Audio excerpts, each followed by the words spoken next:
Irmãos, a graça e a paz do Senhor Jesus, louvado seja o Senhor. Nós vamos dar continuidade ao estudo dos profetas clássicos. Estudo este que visa nos proporcionar um melhor conhecimento dessa porção da palavra do Senhor, que é pouco lida e também pouco compreendida, tendo em vista as muitas figuras que estão presentes nos profetas. Hoje nós vamos avançar com o profeta Oséias, nesta sequência de estudos pensando na cronologia em que eles aparecem. Mas antes de nós começarmos, vamos orar ao Senhor. Senhor Deus amado, bendito o teu nome. Todo louvor, toda honra e glória ao Senhor. Porque tu és Deus e não há outro igual a ti, não há ninguém além de ti. E nós, Senhor Deus, nos alegramos em conhecer a tua palavra, porque nos conduz a ti. Ajuda-nos a entendê-la e a aplicar a nossa vida. Ajude-nos, Senhor Deus, a compreender as maravilhas reveladas pelo Senhor. Abençoe-nos assim em nome de Jesus. Amém, Senhor. Amém. Pois bem, como nós acabamos de falar, nós estamos estudando os profetas numa sequência cronológica. Por isso, nós começamos com Jonas, um profeta do período de Amazias e também de Jeroboão, e seguimos com o profeta Isaías, que viveu no período de Uzias, Jotão, Acás e Ezequias.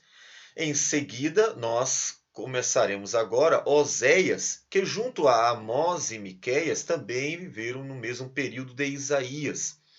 Então, nós vamos focar agora no profeta Oséias, este livro que nos revela os pecados de Israel comparado ao de uma prostituta. Bom, para isso, nós vamos fazer a leitura de Oséias, capítulo 1, versículos de 1 a capítulo 2, versículo 1. Um capítulo que nos mostra muito bem aquilo que vai ser tratado no livro. Diz assim a palavra do Senhor.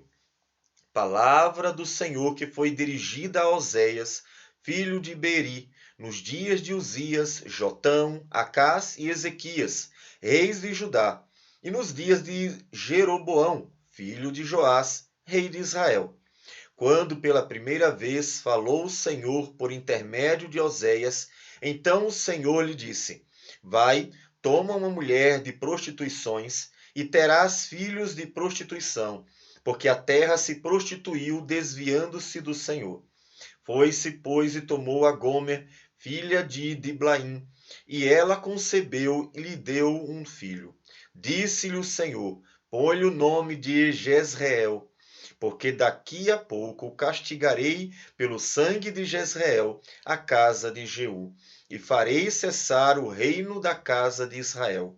Naquele dia quebrarei o arco de Israel no vale de Jezreel. Tornou ela a conceber e deu à luz uma filha. Disse o Senhor a Oséias: Põe-lhe o nome de desfavorecida, porque eu não mais tornarei a favorecer a casa de Israel, para lhe perdoar. Porém, da casa de Judá me compadecerei, e os salvarei pelo Senhor seu Deus. Pois não os salvarei pelo arco, nem pela espada, nem pela guerra, nem pelos cavalos, nem pelos cavaleiros. Depois de haver desmamado a desfavorecida, concebeu e deu à luz um filho. Disse o Senhor a Oséias: Põe-lhe o nome de não meu povo, porque vós não sois meu povo, nem eu serei vosso Deus. Todavia, o número dos filhos de Israel será como a areia do mar, que se não pode medir, nem contar.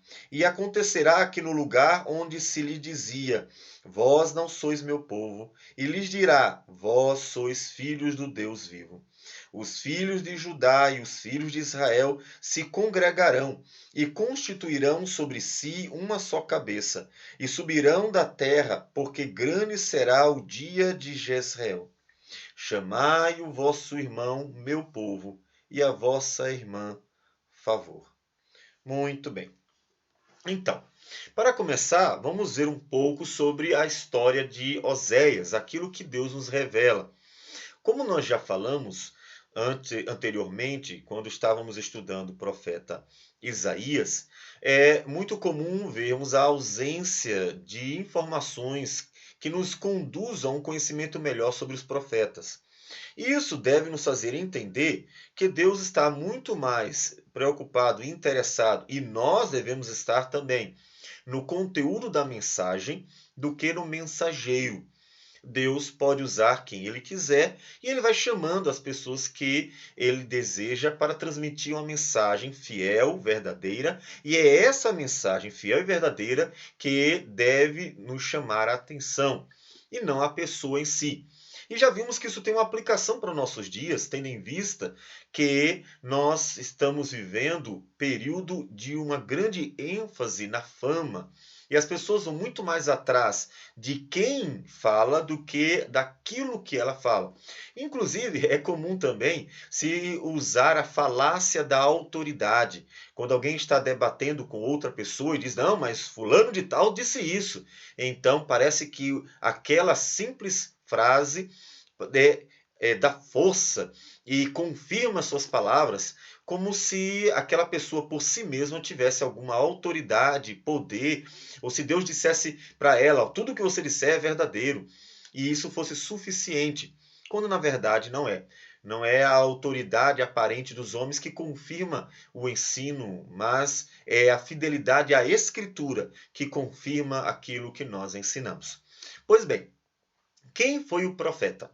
Oséias, filho de Beeri. Nós vimos isso no primeiro versículo, né? A palavra do Senhor que foi dirigida a Oséias, filho de Beeri, nos dias de Uzias, Jotão, Acaz e Ezequias. Então, ele nos fala de quem ele é filho. Uma informação curta, mas até importante, tendo em vista que mostra que este homem, num livro tão cheio de figuras, ele é um homem real, é uma pessoa real. Inclusive, por isso, apresenta a relação da paterna, né, de que casa ele era.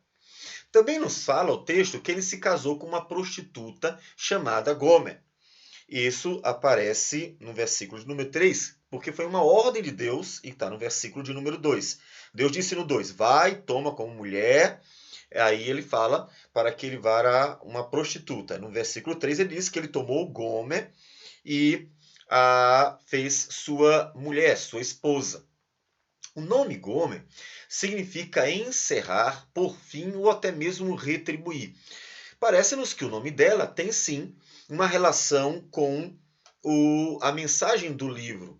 Porque não só ela é uma prostituta que vai apontar para a idolatria de Israel, que é chamada de prostituição, porque Israel troca Deus, que é o seu Deus, por outros deuses. Então, por isso essa relação entre a prostituição e a idolatria. Porque é uma troca daquilo que é verdadeiro, daquilo que é o certo, por aquilo que é errado, daquilo que é apenas uma satisfação vazia, vã. Então, não só o fato dela ser uma prostituta, há uma relação com a vida de Israel, mas também o nome dela parece apontar exatamente para aquilo que Deus vai dizer no livro, que ele vai retribuir por todos os pecados que Israel cometeu, ele vai castigar. Vários capítulos falam dos pecados do povo e também falam do castigo que Deus traria sobre o seu povo, como por exemplo no capítulo de número 8, quando ele diz, emboca a trombeta, ele vem como a águia contra a casa do Senhor, porque transgrediram a minha aliança e se rebelaram contra a minha lei. E Deus vai falando então do castigo que iria ser dado a Israel por causa dos seus pecados.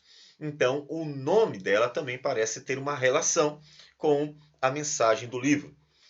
Eles tiveram, Oséias e Gomer, 3 filhos. Esses 3 filhos estão aqui nesses versículos que nós lemos. Primeiro filho aparece no versículo de número 4. Disse-lhe o Senhor, põe-lhe o nome de Jezreel.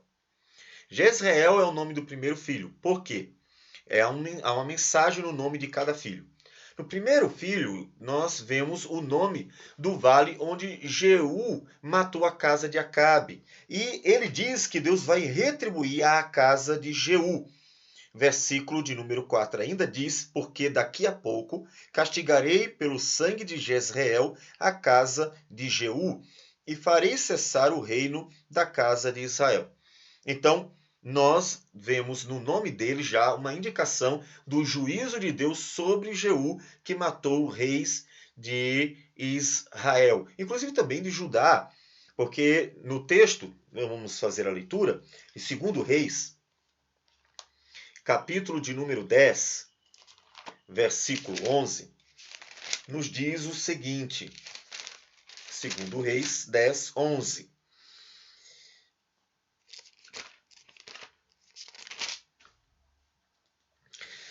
Jeú feriu também todos os restantes da casa de Acabe em Jezreel, como também todos os seus grandes, os seus conhecidos e os seus sacerdotes, até que nenhum sequer lhe deixou ficar de resto. Mas ele não só matou, ainda que em Jezreel foram estes, ele não só matou estes aqui, ele ainda avançou e diz o texto que, seguindo um pouco mais adiante, ele foi para Samaria. E lá em Samaria ele encontrou outros personagens. Encontrou Jeú, parentes de Acasias, rei de Judá. Veja, não só o rei de Israel, mas também rei de Judá. Ele então matou pessoas que eram importantes para essas nações e principalmente pensando em Judá, de onde viria o Messias. Uma vez que ele mata um rei de Judá, ele está interferindo no projeto redentor, porque o propósito de Deus era trazer dos filhos de Davi o Messias. Essa foi a promessa. Então, qualquer um que se coloca no meio tentando acabar com a linhagem de Davi é um inimigo direto do plano redentor. Não é uma questão apenas de homens. A gente precisa lembrar disso sempre. O que está em questão, aquilo que é mais importante em todo o Antigo Testamento é o plano redentor.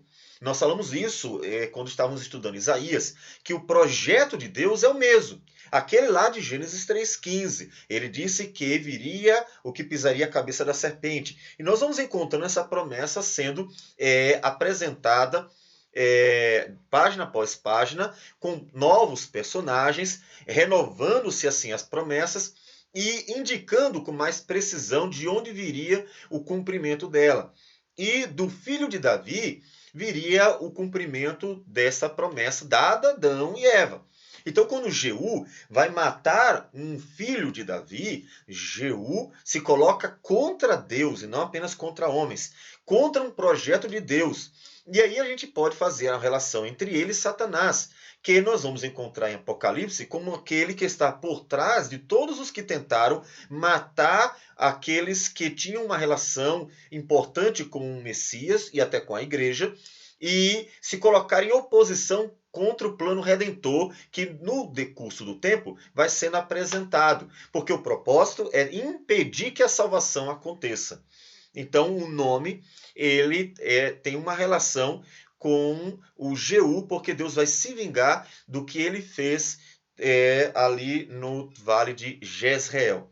Mas também o nome Jezreel, ele está relacionado ao verbo semear. E uma vez que ele está no passivo, então a tradução pode ser semeado por Deus ou ser espalhado. Pensando na semente que é lançada, ela é espalhada. Ou seja, que Deus espalharia Israel por entre as nações. E aí não mais uma relação com Jeú apenas, mas com todo Israel, que seria castigado, como nós vimos no livro de Oséias, por causa de seus pecados contra Deus, por ter abandonado o Senhor, por ter ido para falsos deuses e, como uma prostituta, ter trocado o seu marido, que no caso ali seria Deus, por outros que seriam os ídolos. Por isso, então, o nome Jezreel. E diz o texto que ele vai ter outro filho, né? Depois deste, do Jezreel, vai ter outro, no caso uma filha. Versículo 6 diz, tornou ela a conceber e deu à luz uma filha. Disse o Senhor a Oséias, põe-lhe o nome de... E aí nós colocamos o nome realmente transliterado do hebraico para que a gente tenha os nomes mesmo, né? Ainda que ele tenha um significado. Então o nome dela é Lo-Ruhamá. Então Lo-Ruhamá é o nome da filha, no caso a segunda, né? filha de Oséias, com esta prostituta, a Gomer. E aí sim, o significado de Lo-Ruhamá é sem compaixão. O Ló é o não, o Ruhamá seria compaixão, ou até nesse sentido de compaixão, amor, ou favor, ou mesmo madre, né? Que a questão dos sentimentos relacionados à madre, na escritura é como um ventre, ou entranhas, uma vez que quando nós sentimos alguma coisa, como medo, como outros sentimentos, nós costumamos ver algum tipo de reação dentro da barriga, então eles expressam como sendo essa. Vindo daqui, né, do ventre da madre. Também a questão de ter filhos, né, do ser estéril. Então, ela significaria sem compaixão, ou como o tradutor colocou aqui, desfavorecida ou sem favor, né? Seria a ideia. Alguns dos textos que nós colocamos aí vão ter exatamente apontar para esse significado de sem compaixão ou sem favor, como o Salmo de número 103, Salmo 103, versículo 3, versículo de número 13, diz assim: como um pai se compadece. Então veja a palavra compaixão, que é da raiz de ruhamá. Então esse compaixão é o ruhamá. Então ela não teria compaixão, né? O nome dela significa que Deus não teria compaixão do povo de Israel, que Deus não teria compaixão da nação por causa de tudo que fez. Em Oséias mesmo, capítulo 9, versículo 14, aparece o termo Ruhamá, mas já se referindo ao ventre. Versículo 14 diz: dá-lhes, ó Senhor, que lhes darás. Dá-lhes um ventre estéril e seio seco. Veja que é exatamente o nome dela. Sem ventre, né? Sem madre. Então, Deus tornaria Israel estéril. E Deus não teria compaixão, tornaria Israel estéril, Deus castigaria Israel, e por isso o nome da filha, que significa sem compaixão ou mesmo sem madre, para indicar o que Deus faria com o povo de Israel. Depois, no versículo 10, surgiu um terceiro filho. Todavia, versículo de número 8. Depois de haver desmamado, a desfavorecida concebeu e deu à luz um filho. Versículo 9. Disse o Senhor a Oséias: põe o nome de não meu povo, porque vós não sois meu povo, nem eu serei vosso Deus. E aí o versículo 10 vai explicar: todavia o número dos filhos de Israel será como a areia do mar, que se não se pode medir nem contar. E acontecerá que no lugar onde se lhes dizia, vós não sois meu povo, se lhes dirás, vós sois filhos do Deus vivo. Então o nome do terceiro filho, o Lo-Ami, que significa não meu povo, é para dizer que o Israel vivia como se não fosse povo de Deus. Este não é meu povo. Por quê? Porque não faz a minha vontade, porque não anda nos meus caminhos, porque não me adora de todo o seu coração. Então isso não é meu povo. O verdadeiro povo de Deus não é aquele que está apenas, digamos, na igreja visível, em nossos dias inclusive. Não é apenas aquele que está no meio da igreja visível de Deus de todas as gerações. Isso pode ser aplicado ao Antigo e Novo Testamento, porque sempre haverá uma igreja visível e no meio dela há os verdadeiros filhos de Deus, que aí sim são parte da igreja invisível, que são os verdadeiros filhos de Deus de todas as gerações, né?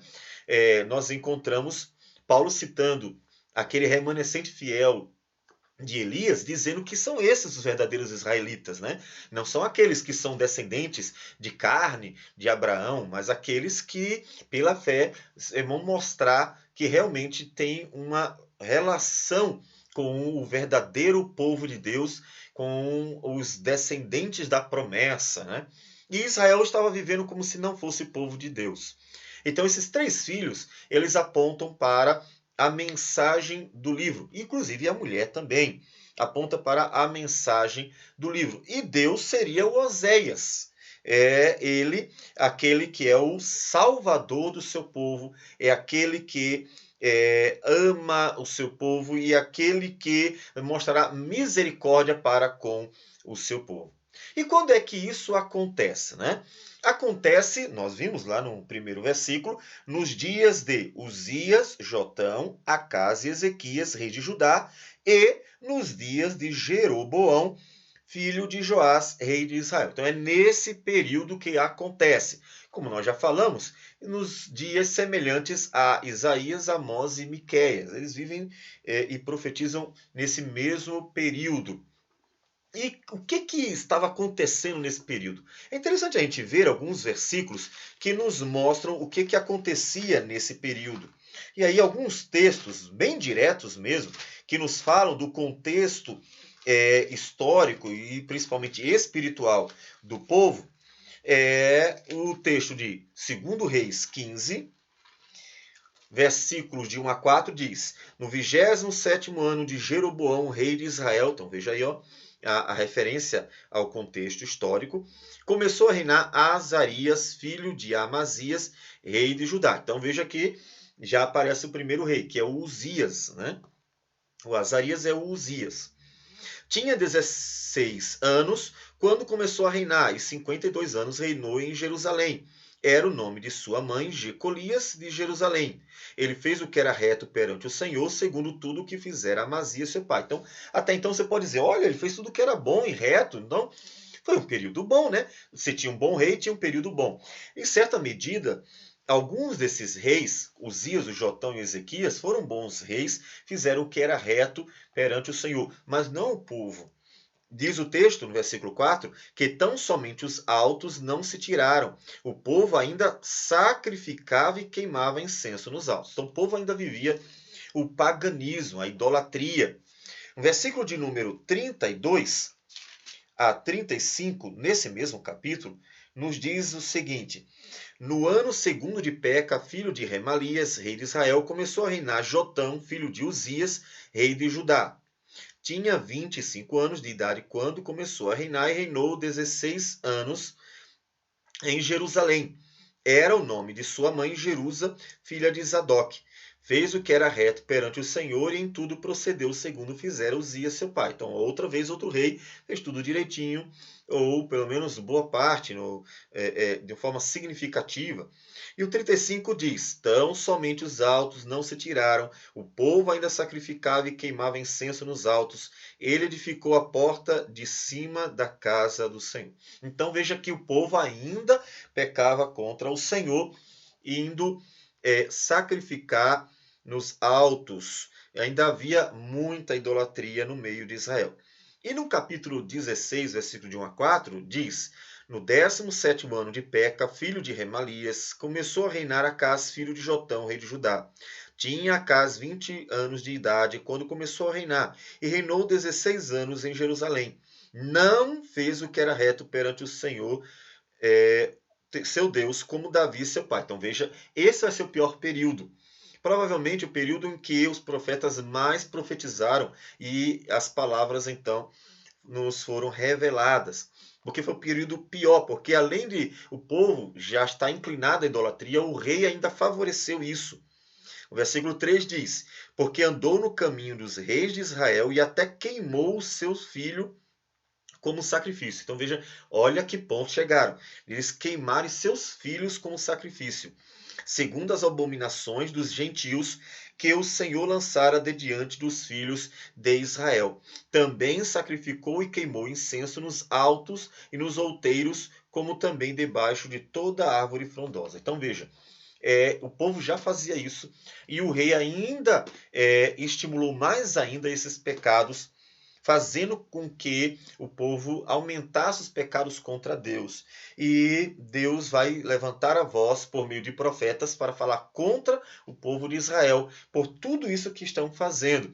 E a imagem que Deus escolhe para mostrar ao povo o absurdo que eles estavam fazendo é a imagem de um homem de Deus casando com uma prostituta e ela, mesmo assim, voltando para a sua prostituição, em vez de dar graças por ter um marido que era bom, que a conduzia, que a sustentava, um homem de Deus que podia cuidar dela. Em vez disso, ela substituía o seu marido, que era um homem de Deus, por amantes, por pessoas para que ela se prostituísse com elas. Então, a imagem absurda do livro é para mostrar o absurdo, de fato, do que estava acontecendo com Israel. É por isso que, inclusive, não devemos nos escandalizar com a imagem que Deus quis trazer para nós, ordenando um profeta para casar com uma prostituta, porque o propósito é mostrar, sim, a seriedade do que estava acontecendo, o absurdo do que estava acontecendo, e nada melhor do que uma imagem absurda. Por isso Deus escolhe ordenar literalmente que um profeta casasse com uma prostituta, para mostrar a gravidade dos pecados de Israel. Bom, nós gostaríamos de fazer uma consideração, mas não vamos dizer que de fato seja essa a intenção do livro. Mas achamos interessante uma analogia possível, tá? Então, não vamos dizer que ela seja exatamente aquilo que o livro queira nos passar, mas uma analogia possível com o nome Beeri, de quem Oséias é filho. Porque aparece lá em Gênesis 26, versículo 34, aparece um Beeri. Beeri, nesse texto, 26, 34, diz o texto: como ouvisse Esaú tais palavras de seu pai, bradou com profundo amargor e lhe disse: abençoai-me também a mim, meu pai. Eu li o 27. O 26. Tendo Esaú 40 anos de idade, tomou por esposa Judite, filha de Beeri, Eteu, e a Basemate, filha de Elon, Eteu. Então, esse Beeri é um personagem dos dias dos patriarcas, que era Eteu, ou seja, filho de Et. Assim, nessa analogia, Osés teria alguma relação com Et. O interessante da relação com Et é que havia dentro de Israel heteus, né? Heteus que estavam vivendo em Israel. E essa relação era antiga, porque Abraão comprou o campo de Macpela de Efron, o heteu, que nós encontramos lá em Gênesis capítulo 23, versículo de número 10. Na verdade, tem mais versículos, mas o 10 é suficiente para nós. Ora, Efron, o heteu, sentando-se no meio dos filhos de Et, respondeu a Abraão, ouvindo os filhos de Et, a saber, todos os que estavam na porta da sua cidade. Então, é quando eles estão negociando o campo de Macpela, porque Abraão quer sepultar Sara, que havia morrido. Depois disso, nós vamos ver no meio de Israel pessoas que eram descendentes de Et, ou seja, eram heteus. 1 Samuel, capítulo de número 26, versículo 6, aparece um personagem. Disse Davi a Aimeleque, o heteu, e a Abisai, filho de Zerua, irmão de Joabe, quem descerá comigo a Saul ao arraial? Respondeu Abisai, eu descerei contigo. Segundo Samuel, capítulo de número 11, e aí principalmente esse texto, aparecerá um segundo heteu, versículo de número 3. Davi mandou perguntar quem era. Disseram-lhe, é Batseba, filha de Eliã e mulher de Urias, o heteu. E aí a relação maior com este heteu, porque Davi adulterou tomando a mulher de Urias, o heteu, como nós encontramos no capítulo 11, ele tomando a mulher e depois planejando, orquestrando o assassinato, ou a morte, na verdade, de Urias, né, para que se livrasse do problema, porque ela tinha engravidado. E, obviamente, ele descobriria em algum momento. Então, esse pecado de Davi, ele é condenado por Deus. A gente tem isso no capítulo 12, Natã vai repreender Davi. Deus diz que perdoa Davi pelo seu pecado, mas o castigaria, como nós temos no capítulo de número 12. E aí é nisso que parece haver uma interessante analogia, porque Oséias, como filho de Beeri, termina tendo uma associação com os heteus. E é ele que vai ser o homem de Deus que vai falar contra Israel, contra o povo de Deus, por causa dos seus pecados de prostituição. É essa relação curiosa de Oséias como homem justo e os filhos de Israel como os adúlteros, como prostitutos, que estão trocando Deus por outros. E ele então vai ser o mensageiro de Deus para anunciar o castigo de Deus contra a nação infiel. Achei curiosa essa possível analogia dentro do livro, por causa desse nome Beeri, que nos remete então a Davi e o seu pecado contra o heteu Urias, né? Algo muito semelhante com pecados que Israel estava cometendo e que o livro está condenando e anunciando o castigo de Israel, portanto. Em Oséias, encontramos um importante contraste entre o presente e o futuro. Isso todos os livros proféticos vão apresentar em alguma medida. A ideia de presente, pecado, futuro, redenção, né? Esse contraste constante entre o presente, vivendo a parte de Deus, longe de Deus, e o futuro em que Deus providenciaria uma verdadeira relação com o seu povo. É um tema, então, fundamental nos profetas. Texto que considero ser o principal para mostrar esse contraste e a providente salvação de Deus, não só fora do povo, né, o que diz respeito à justificação por meio de Cristo, mas a redenção também nesse caráter interno, ou seja, caráter externo e interno. E dentro do povo, que é a operar do Espírito Santo. O caráter externo da redenção é a cruz do Calvário, a justificação. O caráter interno da redenção é a regeneração, o operar do Espírito Santo no coração do homem, para que ele ame a Deus, para que ele se arrependa dos seus pecados. Então, é o texto de Ezequiel, capítulo de número 36 e 37, mas é óbvio que nós não vamos ler, por ser um texto grande. Todavia, nós podemos fazer a referência a estes versículos que são fundamentais para entendermos a redenção em seu caráter interno. Quando Deus diz assim para Israel: então aspergirei água pura sobre vós, e ficareis purificados de todas as vossas imundícias, e de todos os vossos ídolos vos purificarei. Dar-vos-ei coração novo, e porei dentro de vós espírito novo. Tirarei de vós o coração de pedra, e vos darei coração de carne. Porei dentro de vós o meu espírito, e farei que andeis nos meus estatutos, guardeis os meus juízos e os observeis. Então, nos profetas aparece esse constante contraste entre o presente em pecado do povo de Deus, e às vezes até das nações ao redor, e o futuro em que Deus providenciaria a redenção, o que aponta claramente para Cristo Jesus.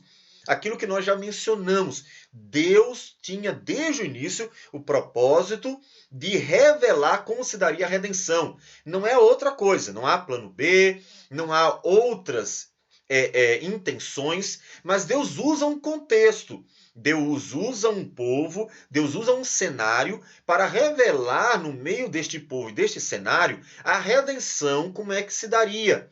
A redenção que diz respeito à justificação, à regeneração do ser humano, fazendo com que não só pudesse ser visto como justo diante de Deus, mas também como alguém que tem prazer em Deus, como deveria ser com Israel. Então, o que acontece é que esse contraste apresenta o caráter espiritual da redenção divina. Não é uma questão de livrar de outras nações, como os judeus entenderam errado nos dias de Jesus. Eles achavam que o Messias viria e então daria à nação de Israel vitória sobre as outras nações, principalmente Roma, é claro. E então eles viveriam de forma próspera. Os judeus esperavam uma redenção muito físico-material, mas Deus estava revelando desde o início a verdadeira redenção.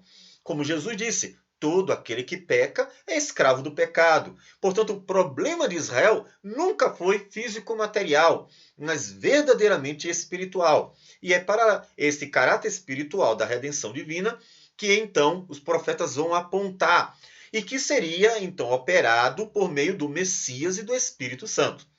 Então eu coloquei aqui no slide e botei em duas cores de propósito exatamente esse contraste entre o presente e o futuro. Nos diz assim, Oséias capítulo 1, versículos de 8 a capítulo 2, versículo 1, que até chegamos a ler. Mas para enfatizar, vamos reler como está no slide. Depois de haver desmamado a desfavorecida, concebeu e deu à luz um filho. Disse o Senhor a Oséias: põe-lhe o nome de não meu povo, porque vós não sois meu povo, nem eu serei vosso Deus. Então veja, esse é o presente. Os pecados do povo apontam para a realidade presente. É isso que estava acontecendo. O povo não estava vivendo como o povo de Deus. Todavia, veja que a parte azul, a partir do versículo 10, aponta para o futuro, onde Deus providenciaria a redenção. O número dos filhos de Israel será como a areia do mar, que se não pode medir nem contar. E acontecerá que no lugar onde se lhes dizia, vós não sois meu povo, se lhes dirá, vós sois filhos do Deus vivo. Veja o contraste entre o que vocês são e o que serão. Os filhos de Judá e os filhos de Israel se congregarão e se constituirão sobre si uma só cabeça e subirão da terra, porque grande será o dia de Jezreel. Chamai a vosso irmão, meu povo, e a vossa irmã, favor. Então, ele vai anunciando a redenção por meio deste cenário caótico que carecia de uma intervenção de Deus. Mas a grande intervenção que o povo precisava receber da parte de Deus não era uma intervenção de caráter físico, material, como mencionamos, mas sim espiritual, como é a redenção em Cristo Jesus. O casamento de Oséias representa a relação entre Deus e seu povo idólatra, amante de outros deuses. Então, é essa a relação que o livro vai mostrar. Assim como Oséias era um marido fiel, Deus também é. Assim como Gomer é uma prostituta, uma esposa infiel, assim Israel também era. Então, Oséias é um bom marido, tipificando Deus. Ele é justo e íntegro. No versículo 2 do capítulo 2, ele repreende a mulher por causa da sua prostituição. Então, ele não concorda. Ele é um homem justo, ele é um homem íntegro. Ele não ele não concorda com as atitudes dela e até diz aos filhos para repreender a própria mãe. E Deus é assim, justo e íntegro. E ele manda seus profetas para repreender a nação. Então veja duas associações. Primeiro, o caráter do profeta com o caráter de Deus. Segundo, o fato de mandar os seus filhos para repreender a mãe, com Deus mandando os profetas para repreender a nação de Israel. Ele era um fiel provedor. Versículo 8 diz: ela, pois, não soube que eu é que lhe dei o trigo, o vinho, o óleo e lhe multipliquei a prata e o ouro que lhe usam para Baal. O marido, que no caso é Oséias, também estava sustentando e cuidando da sua esposa, como Deus que cuidou de Israel o tempo inteiro. Então ele sempre foi fiel, provedor do seu lar. Mesmo assim, Israel não olhou para Deus e voltou seus olhos para deuses que não são, para os ídolos. Também paciente e misericordioso, como nós vemos no capítulo 2, a partir do versículo 14, em que Deus diz: portanto, eis que eu a atrairei e a levarei para o deserto, e lhe falarei ao coração, e lhe darei dali as suas vinhas e o vale de Acor por porta de esperança. Será ela obsequiosa como nos dias da sua mocidade, e como nos dias em que subiu da terra do Egito. Naquele dia, diz o Senhor, ela me chamará meu marido, e já não me chamará meu Baal. Veja a paciência, a misericórdia em tolerar os pecados e, mesmo assim, tratar com misericórdia esta mulher.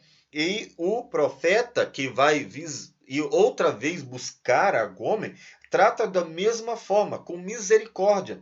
Versículo 19: desposar-te-ei comigo para sempre, desposar-te-ei comigo em justiça, e em juízo, em benignidade e em misericórdias. Desposar-te-ei comigo em fidelidade e conhecerás ao Senhor. Era essa mesma conduta do profeta.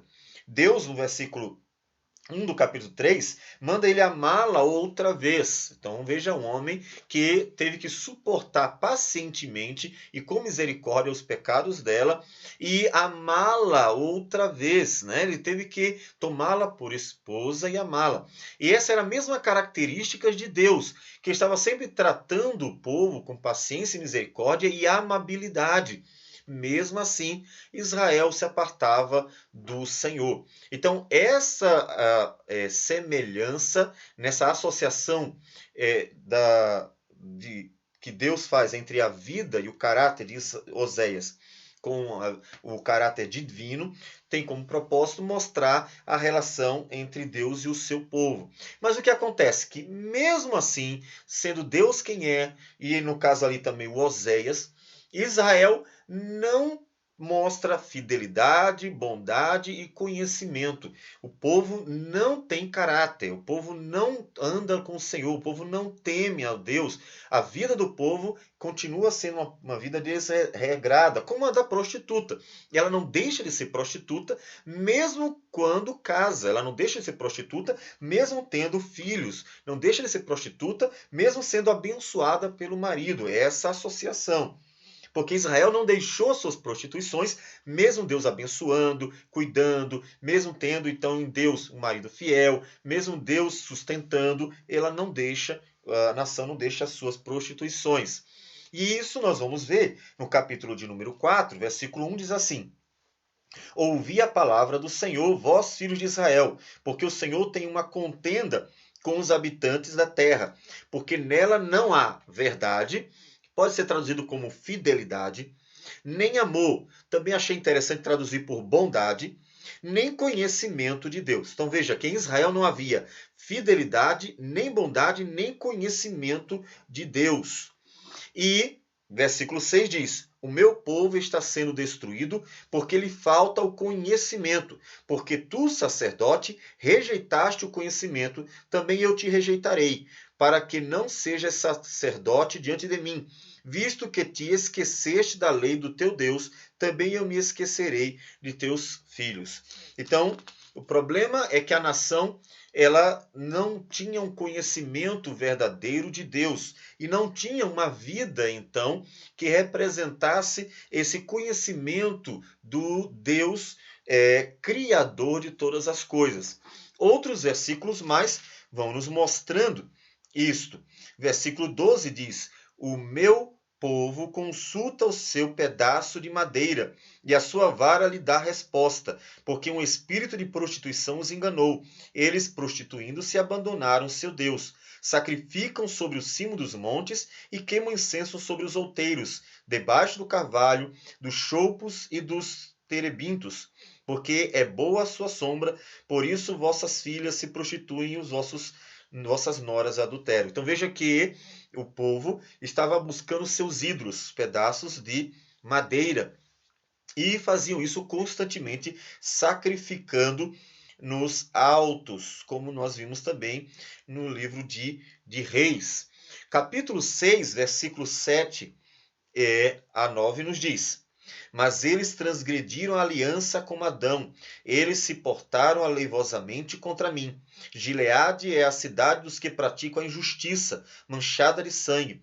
Como hordas de salteadores que espreitam alguém, assim é a companhia dos sacerdotes, pois matam no caminho para Siquém, praticam abominações. Então observe que os pecados do povo eram muitos. Não diz respeito à idolatria somente, mas a uma falta de caráter em geral, uma falta de temor a Deus, uma falta de moralidade. O povo não estava praticando a justiça, por isso que não havia fidelidade, não havia bondade e nem o conhecimento de Deus no meio do povo.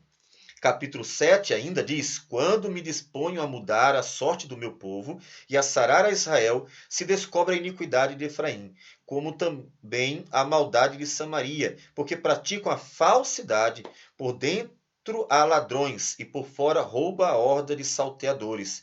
Não dizem no seu coração que eu me lembro de toda a sua maldade. Agora, pois, os seus próprios feitos os cercam, acham-se diante de minha face. Com a sua malícia alegram ao rei, e com as suas mentiras aos príncipes. Então, observe que os pecados do povo subiram diante de Deus e Deus estava, então, condenando-os. Ainda no capítulo 8, versículos 6 e 13 a 14, diz: Porque vem de Israel é obra de artífice, não é Deus, mas em pedaços será desfeito o bezerro de Samaria, a idolatria. E no versículo 13 ele diz: Amam o sacrifício, por isso sacrificam, pois gostam de carne e a comem. Veja, eles sacrificavam, sim, mas por quê? Por causa que eles comiam a carne. Para quem não sabe, o sacrifício ele era como um churrasco. A carne era queimada, algumas partes eram completamente queimadas, não se comiam, mas outras, ou seja, a parte principal, a carne mesmo, ela era comida por aquele que oferecia o sacrifício. Por isso que o sacrificar a Deus não era algo ruim. Não era um desperdício. Ah, lá vou eu pegar o meu cordeirinho que eu poderia comer com a minha família e vou queimá-lo todinho no fogo em sacrifício a Deus. Não era feito um sacrifício como um desperdício do animal. Muito pelo contrário, eles eram comidos completamente. A Páscoa, quando foi instituída em Êxodo 12, diz que as famílias deveriam se juntar para comer, de forma que não deixasse nada. Portanto, o sacrifício, ainda que carregasse o significado da associação com o pecado, ou seja, ele estaria reconhecendo que era um pecador e a morte do animal representava a necessidade de satisfazer a justiça divina, ou seja, é preciso que alguém morra no lugar do pecador. Mesmo assim, eles comeriam toda aquela carne, o que traria alegria, o que é importante, porque mostra que o sacrifício de Cristo ele é, ao mesmo tempo, uma necessidade por causa dos nossos pecados e possui, portanto, a questão da tristeza, como nós confessamos os nossos pecados em tristeza, mas também a alegria de ter sido satisfeita a justiça de Deus e ele participarmos, portanto, da justiça daquele que morreu em nosso lugar. Então, em Israel, não havia temor de Deus em espécie alguma. Assim como naquela mulher, a Gomer, não havia qualquer tipo de amor, nem temor, nem fidelidade ao seu esposo, que é o Oséias. Portanto, mesmo que haja a presença de várias figuras e analogias, como nós estamos vendo, nós não vamos desconsiderar a literalidade do casamento de Oséias com a prostituta.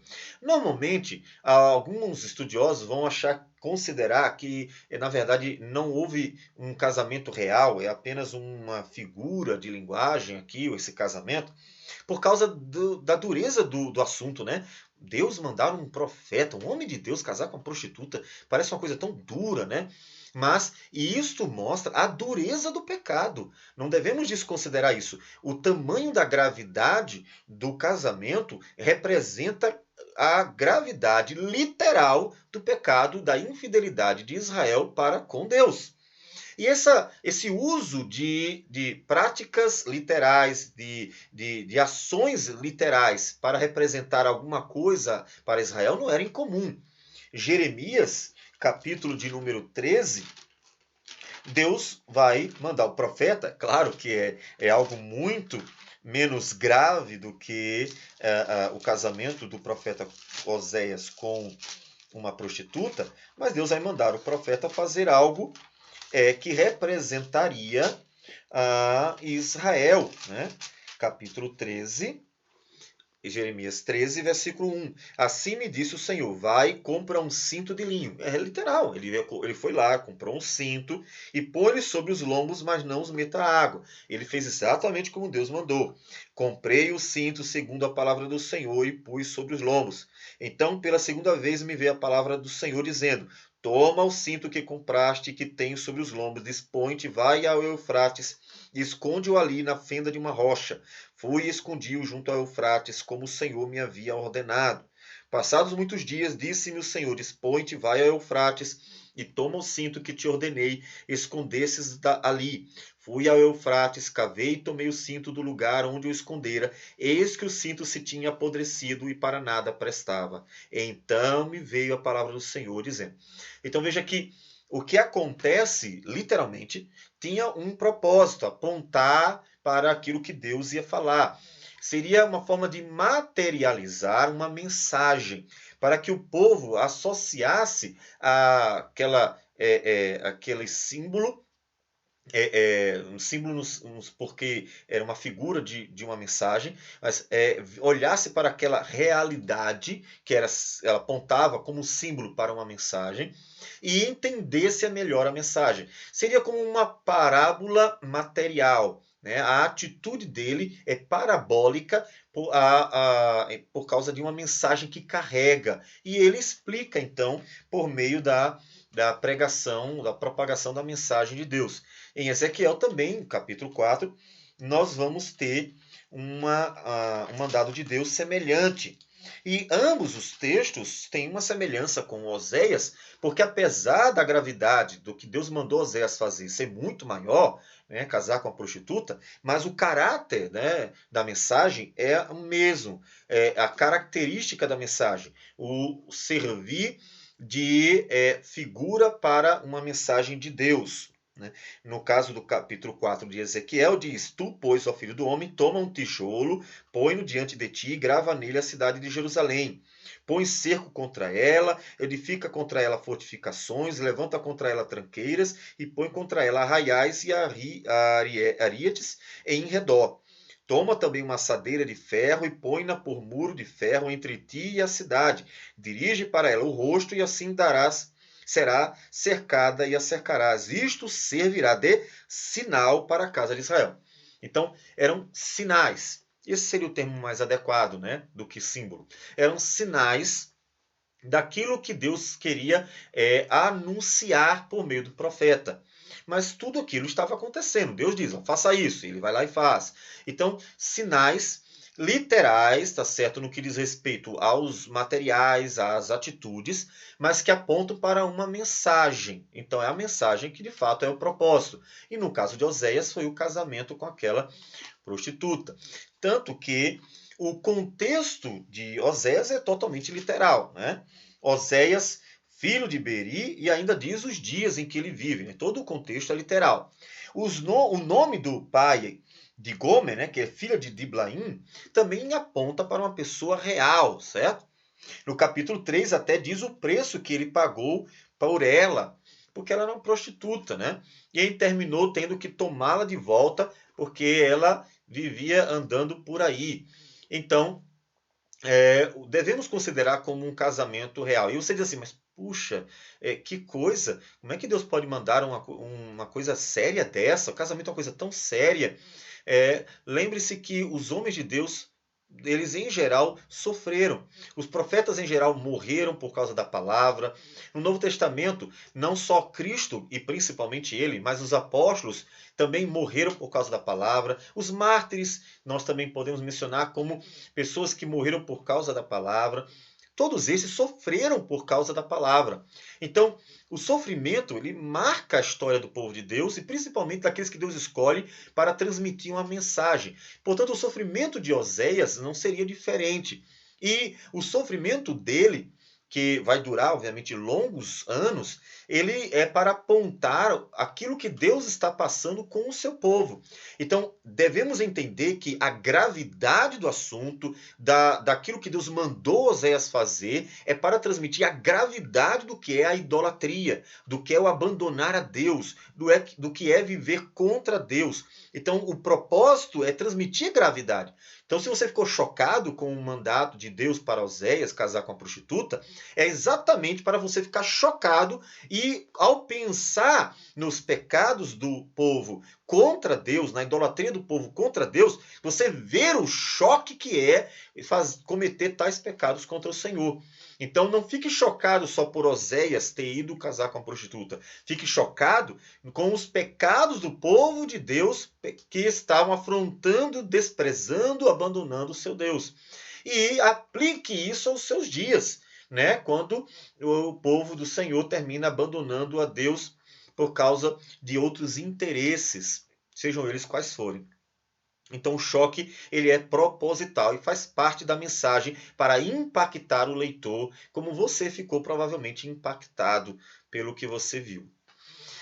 Bom, como ocorre nos demais profetas, o contexto caótico de Israel forma o cenário, tá? Então, A nação de Israel, ela é um instrumento para revelar a redenção. E os cenários que Israel vai vivendo têm um propósito. É nesse cenário que Deus vai revelar a redenção, vai revelar a sua vontade, a sua palavra. Tudo aquilo que Deus vai revelar é revelado no cenário que ele escolhe. Não podemos desprezar o cenário porque faz parte.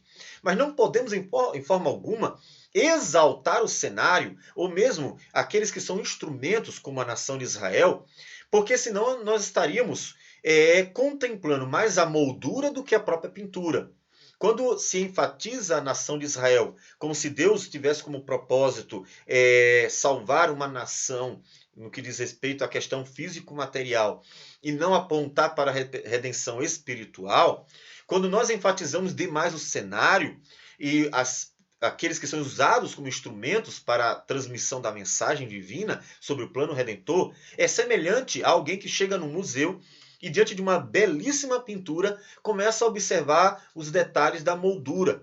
Se a moldura chama mais atenção do que a própria pintura, então ela não está cumprindo o papel, porque o papel da moldura é apontar para a figura, para a imagem, é fazer você ficar olhando para dentro dela e observar os detalhes dentro dela e não para o que está fora dela. Portanto, o cenário ele tem esse propósito. E é dessa forma que nós devemos olhar para ele, para um cenário usado por Deus para cumprir a sua vontade. E em Oséias nós vamos ter algumas referências ao plano redentor que se cumpriria no futuro. Nós até já lemos o capítulo 1, versículo de 8 a capítulo 2, versículo 1, também o capítulo 2, versículo 14 ao versículo 23, e ainda no capítulo de número 11, versículo de 8 a 12, que nos fala: como te deixaria, ó Efraim, como te entregaria, ó Israel? Como te faria como a Admá? Como fazer-te um Zeboim? Meu coração está comovido dentro de mim. As minhas compaixões a uma se acendem. Não executarei o furor da minha ira. Não tornarei para destruir a Efraim. Porque eu sou Deus e não homem. O santo no meio de ti, não voltarei em ira. Andarão após o Senhor, este bramará como leão, e bramando os filhos tremendo virão do ocidente. Tremendo virão como passarinhos os do Egito, e como pombas os da terra da Síria. E os farei habitar em suas próprias casas, diz o Senhor. Efraim me cercou por meio de mentiras, e a casa de Israel com engano. Mas Judá ainda domina com Deus, e é fiel com o santo. Então, esse apontamento para ajudar, principalmente, veja que Deus está mostrando que ainda haverá salvação. Talvez você possa olhar para esse texto e dizer assim: ele está só falando que vão voltar do cativeiro. Na verdade, pensando em Israel como tribos do norte, Efraim, eles não voltaram, não. Tá? Se nós pensarmos em Judá, e é um outro texto, não é o foco de Oséias. Oséias não está falando do cativeiro de Judá, mas da queda de Israel, as tribos do norte. Portanto, quando ele vai falando da salvação e depois aponta para Judá, de repente, está falando de Israel, de repente vai para Judá, é exatamente aquele propósito de Deus mostrar que a salvação viria sim, mas viria de Judá, porque Jesus, ele descende dos judeus.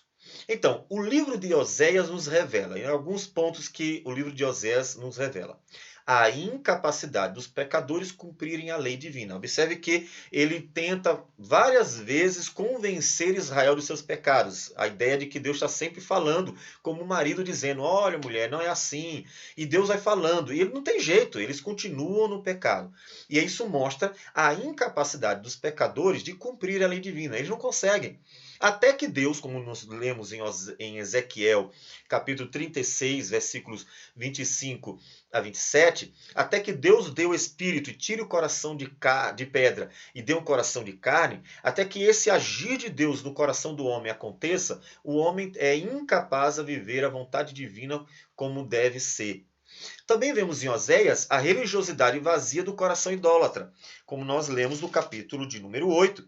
Eles estão apegados a uma religiosidade idólatra. E os sacrifícios que eles oferecem é apenas uma religiosidade aparente, apenas porque eles gostam de comer carne. Não há qualquer amor a Deus ou interesse no significado daquilo que eles faziam para Deus e que, portanto, cumpria um propósito dentro do plano redentor. Também vemos as implicações da falta de conhecimento de Deus, né? Capítulo 4, versículo 6 diz: O meu povo está sendo destruído porque lhe falta o conhecimento. Porque tu, sacerdote, rejeitastes o conhecimento, também eu te rejeitarei. A falta de conhecimento de Deus leva ao pecado, leva à idolatria. E é por isso que os homens vivem longe do Senhor, porque falta o conhecimento. Claro que devemos entender a falta do conhecimento em dois aspectos. Um, no aspecto objetivo, que é o conhecimento da própria palavra de Deus, mas também no aspecto subjetivo, que seria a aplicação desta palavra ao coração. O conhecimento de Deus que aponta para uma relação com Deus. A falta de conhecimento objetivo e subjetivo faz com que o homem viva contrário ao Senhor. É preciso conhecer a palavra, mas não só a palavra fora do homem, mas também aplicar a palavra ao coração do homem. Os liberais conheciam a Escritura, vários deles até fizeram comentários da Escritura, tem até livros de teologia dessa largura, e mesmo assim eles não conseguiram aplicar à própria vida o conhecimento de Deus, porque não tinham um verdadeiro coração disposto a andar com o Senhor. Virou apenas um escolasticismo infrutífero daqueles dias, fruto do racionalismo que entrou dentro do cristianismo. Também vemos a inevitável ira divina sobre os pecadores. Capítulo 9 e 10 de Oséias, nós não vamos ler, mas nos falam da ira divina sobre Israel. Não tem como fugir, não adianta. Não adianta tentar buscar ajuda em outras nações, não adianta tentar escapar da ira de Deus. É inevitável. Deus castigará os pecadores, como inevitavelmente castigaria Israel. E castigou. O fato de Deus trazer o juízo sobre o seu povo durante a história redentora mostra que a ira divina não pode ser evitada e que o homem não pode fugir da ira do Senhor e que no tempo certo Deus traz sobre o pecador conforme ele anunciou. Também vemos que a fidelidade de Deus a seu plano redentor não falha. Capítulo 12, versículo de número 2, diz: O Senhor também com Judá tem contenda e castigará Jacó segundo o seu proceder, segundo as suas obras o recompensará. No ventre pegou do calcanhar de seu irmão, no vigor da sua idade lutou com Deus. Lutou com o anjo e prevaleceu, chorou e lhe pediu mercê em Betel. Em Betel achou a Deus e ali falou Deus conosco. O Senhor, o Deus dos exércitos, o Senhor é o seu nome. Converte-te a teu Deus, guarda o amor, o juízo no teu Deus espera sempre. Versículo 9. Mas eu sou o Senhor teu Deus, desde a terra do Egito, e ainda te farei habitar em tendas, como nos dias da festa. Você percebeu o que ele está fazendo? Olha que coisa interessante. Ele está voltando ao texto que fala da vida de Jacó e da vida de Israel saindo do Egito e dizendo: olha, eu salvarei vocês e farei vocês habitarem seguros. Olha o que ele está dizendo. A redenção continua. A redenção, conforme eu prometi, continua. Minha promessa feita a Jacó continua. A redenção, ela será cumprida cabalmente. Isso mostra que, mesmo com tudo o que está acontecendo de errado, todos os pecados de Israel, Deus não anulou o seu plano redentor. E Deus vai cumprir, como ele prometeu desde o princípio. Por isso que os profetas, de vez em quando, estão voltando aos patriarcas, voltando aos dias iniciais da caminhada da nação de Israel, para lembrar que as promessas de Deus não falham, que Deus não vai negar as suas promessas, né? Deus vai cumpri-las cabalmente, porque ele é fiel, mesmo quando nós somos infiéis, como nos disse Paulo em Timóteo. Também vemos que nenhum homem pode salvar a si mesmo, né? Capítulo 13, versículo 10, diz assim: Deus, onde está agora o teu rei para que te salve em todas as tuas cidades? E os teus juízes, dos quais disseste, dá-me rei e príncipes? Ou seja, Deus diz assim: cadê o teu salvador? Quem vai te livrar da minha ira? Quem vai te salvar no dia da calamidade? Ninguém. Então nenhum homem pode se salvar por si mesmo. Deus é o único Salvador. E esse é um ponto fundamental. Só em Deus há salvação para o homem. Isso é fundamental em todos os profetas, porque o propósito é apontar para a redenção em Cristo Jesus, o Filho de Deus. Capítulo 13, versículos 4, 9 e 14. Todavia, eu sou o Senhor teu Deus, desde a terra do Egito. Portanto, não conhecerás outro Deus além de mim, porque não há Salvador senão eu. Lembra do profeta Jonas? Ao Senhor pertence a salvação. Lembra do profeta Isaías? O nome de Isaías significa exatamente aquela expressão de Jonas 2:9. Ao Senhor pertence a salvação. É o significado do nome de Isaías. E aqui Deus está dizendo a mesma coisa. Não há Salvador senão eu. Versículo 9. A tua ruína, ó Israel, vem de ti, e só de mim o teu socorro. O seu pecado lhe traz ruína, mas a salvação vem só de mim. Só Deus é a salvação. E o versículo 14 diz: Eu os remirei do poder do inferno, e os resgatarei da morte. Onde estão, ó morte, as tuas pragas? Onde está, ó inferno, a tua destruição? Meus olhos não veem em mim arrependimento algum. E esse versículo é citado por Paulo em 1 Coríntios capítulo 15, versículo 55. Ele cita exatamente esse texto de Oséias. Deus é a salvação e não há salvação em outro. Só em Deus há salvação. E Deus está sempre pronto para perdoar. Essa também é uma mensagem importante, porque sempre há um convite ao arrependimento. Capítulo 14, versículo 1 diz: Volta, ó Israel, para o Senhor teu Deus, porque pelos teus pecados estás caído. Versículo 2: Tende convosco palavras de arrependimento e convertei-vos ao Senhor. Dizei-lhe: perdoa toda iniquidade, aceita o que é bom e em vez de novilhos, os sacrifícios dos nossos lábios. Deus não quer apenas sacrifícios que são gostosos, né, agradáveis ao ventre, mas sacrifícios que são um verdadeiro arrependimento diante de Deus. E o versículo 9 que diz, no final do livro: quem é sábio, que entenda estas coisas. Quem é prudente, que as saiba, porque os caminhos do Senhor são retos, e os justos andarão neles, mas os transgressores neles cairão. O coração da mensagem profética é exatamente anunciar o pecado do pecador, chamá-lo ao arrependimento, anunciar então o perdão e também o juízo para aqueles que não se arrependerem. Então veja que um versículo só resume todos aqueles 4 pontos sobre o coração da mensagem profética no que diz respeito a essa relação com os leitores. No que diz respeito ao propósito profético dos livros, sempre será Cristo, porque o propósito é anunciar a redenção, como ela aconteceria, e assim mostrar que Deus providenciaria fielmente o cumprimento de suas promessas, a promessa redentora. Aplicações, mais algumas, né? Do primeiro e grande mandamento procede toda a nossa relação com Deus. Então veja que é necessário amar a Deus, amar de verdade a Deus. Não é só uma questão de prática religiosa aparente. É amar a Deus. Se Gomer amasse Oséias, estaria com ele fielmente. Se Israel amasse a Deus, procederia com fidelidade. Então, se você amar a Deus, você andará com Deus. Se você não amar a Deus, não será o fato de ser membro de uma igreja local que fará de você uma pessoa que ande com Deus. É preciso amar a Deus, como nos diz Deuteronômios 6, 4 e 5. O Senhor, nosso Deus, é o único Senhor. Então, amarás. Então, veja a questão da fidelidade, que é bastante dita em Oséias, e o amor, a relação entre as duas palavras. Deus não se agrada de mera religiosidade aparente, mas quer que vivamos em acordo com sua santidade.